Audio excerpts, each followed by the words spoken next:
I've talked about some of the weirder Stardew Valley runs before, but in those you can at least tell what's going on. There's a couple of tricks here and there like animation canceling, but you're still playing the game normally, just faster. But if I show you this, do you know what just happened? Welcome to glitched Stardew Valley speedruns. So what defines a glitched run? Well, to start, there's 4 different categories of Stardew runs, all in a gradient of least to most exploits.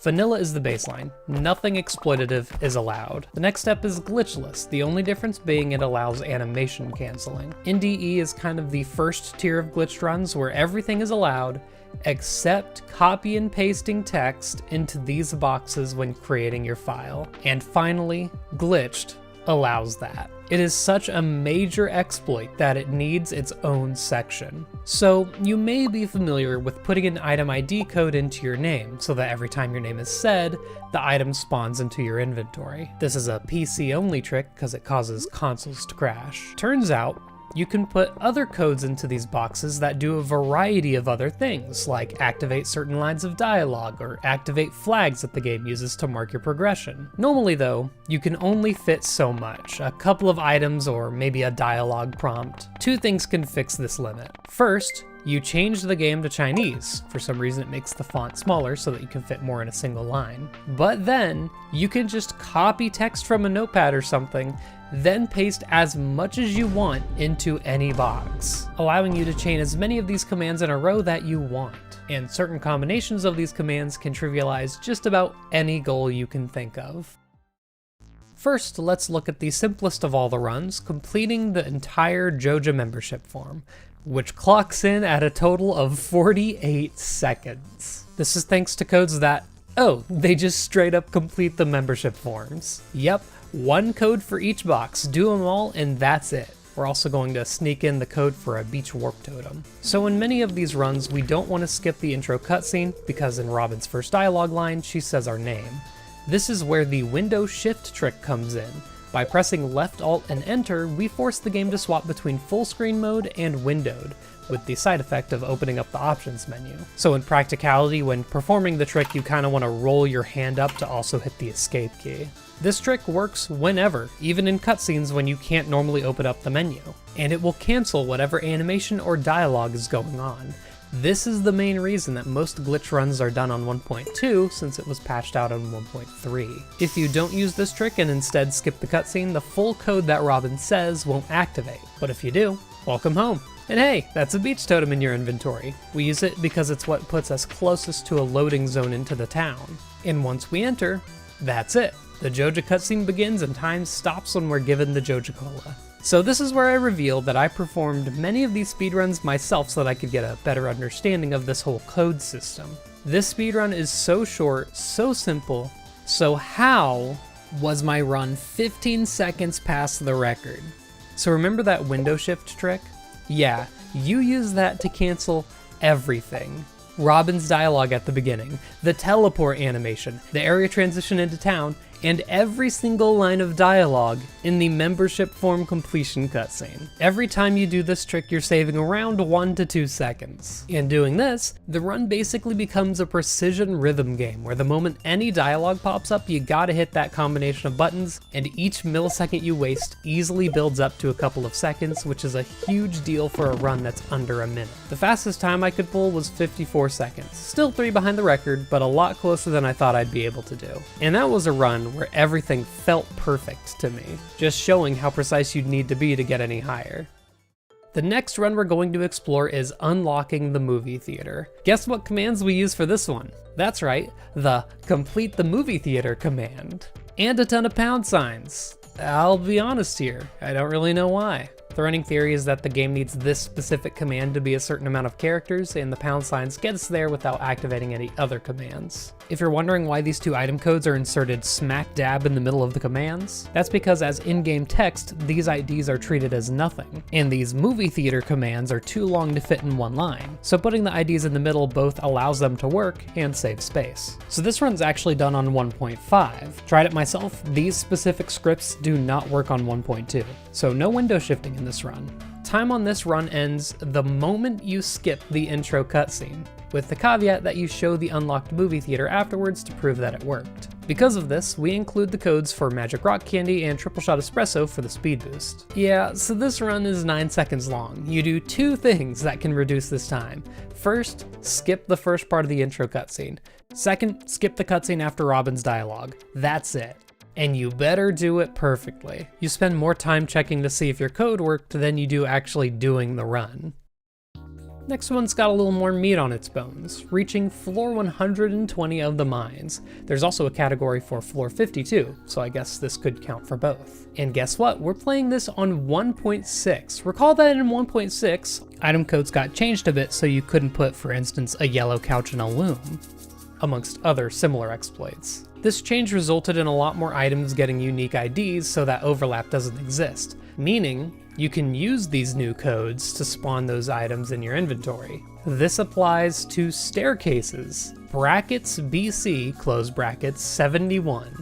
120 times. Actually 150 just in case you misplace a staircase or 2. Plus 1 mountain warp totem there at the end. So normally without window shifting, the game would have issues trying to process this many items all at once. Luckily, this is just 2 items, 150 staircases, and a mountain warp totem. You can probably guess how the rest goes. Sleep 5 days, rush into the mines, and spam those staircases. Here's the time I would have had if I was running floor 50. Don't know if you're allowed to submit one run for multiple categories, guess we'll see. And here's the time for floor 120. That's the world record. Yeah, so 99% of glitched runs were done over a year ago, meaning before 1.6 came out and you could use this strategy. Quick intermission. Why are very few people running the glitched category? So few that I could just clutch out a world record like that. Well, first, in terms of audience, most people prefer watching a longer speedrun, something they can sink their teeth into. Same thing usually goes for YouTube videos. But then, in addition to learning how to do the speedrun itself, you have an added layer of learning how to use all these codes. There's a guide in the speedrunner resources, but it doesn't have every code you can use listed. So if you wanted to use the item code for staircases, you'd have to look somewhere else. There is usually a rule that requires you to put the code you used in the description of your run, so you could use others' code as a reference, but the rule was only made recently, so most runs don't even have it. So if you want to try out a run, chances are you'll have to contact somebody who's already done the run, or figure out the code yourself. And if it's a longer run, that's a lot to go through. So while a run might be 5 minutes long, you'll spend several hours learning everything before you even attempt a run. So now that you know that, I can show you the community center run. This is going to need a lot of items, so the code will be pretty complicated. Here it is. Instead of going through all of this right now, I'll explain the code as it's used in the run. We're once again on 1.2. Window shift cancels play a huge part in this run, and I was happy to see that a recent run was performed by Joja while I was working on this video, and I'd like to thank him for helping me understand everything. Fun little trick at the beginning here: if you use a shift window trick to pause during a cutscene, any items held by your cursor will be deleted, so the tools are deleted to make room for all the items we'll be getting. Using some of the same early access codes used in the Joja run, you can start with the greenhouse, which is important because we need to grow all the crops needed for the quality crop bundle, since you can't use item codes to get quality items. These are also used to be able to get into the community center on day 1. When a bundle is completed, you'll notice that the cutscene for unlocking new bundles plays, yet the player's still able to move. This is a simple animation cancel. Turns out being frozen in place is just an animation. So you can continue to do whatever you need to do while the cutscene plays. Now for the big one. What is going on in the hospital? This is a new but related trick called event injection. These codes specifically aren't ran until the player is knocked out. 4 events are inserted at the same time. The first is talking to Gus. The second makes Gus say your pet name and your favorite item. The third makes you name your pet, and the last warps you out. So this first time we're knocked out, we don't have a pet name yet, so the code that was put into the favorite item is what's triggered, and subsequently donated. Another knockout, another trip to the hospital. Now that we've put our pet name in last time, the pet name injection is what's triggered, which is a different set of items. For the last few donations to the community center, we do have to sleep so that the quality crops can grow, Of course, you window shift cancel your sleeping. You'll notice a growing pile of tools at the foot of the bed. This is just how the game used to give you your tools if you lost them somehow. This was replaced with the lost and found box at Lewis's house in future updates. And also 2 cats from the 2 times that the pet name was activated in the hospital. With a little luck, you get all of the quality crops that you need, and time stops during the last flash of the community center. So that was a lot. This was a run I wasn't able to figure out on my own. It took a lot of help from Josinator, who will be releasing a guide for this run. So if you want to know about everything more in depth, that'll be the place to go. I'll link it in the description once it's out. I have one last set of runs that's a little less complicated that I want to finish this off with, and I want to talk about them because there are absolutely no public resources on how to make any of the code, because these are the runs that don't have the requirement of putting the code in the description. All of the marriage candidate speedruns, where the goal is to get married. And I want to thank ZZ Zelsi for helping me figure out this code. Of course, there's a code for immediately getting max friendship. So the difficulty is then getting to your marriage candidate. Remember when we passed out and we were able to talk to Gus? We can do that same thing for the marriage candidates. And when this activates a heart cutscene, oh, yeah, they're in their room. Give them the mermaid pendant you ID'd into your inventory, sleep 3 times, you've done it. There is one last run I'd like to showcase, and that's boat, which is pretty interesting. You don't need to do anything for the Joja membership or the community center like you would think. Instead, you code in an island warp totem, take the boat back to Pelican Town, where you can then donate all of the materials for your boat, which of course you coded into your inventory, without even unlocking the boat door. All of the other runs, like the bundle runs, are essentially different permutations of all the codes we've already talked about.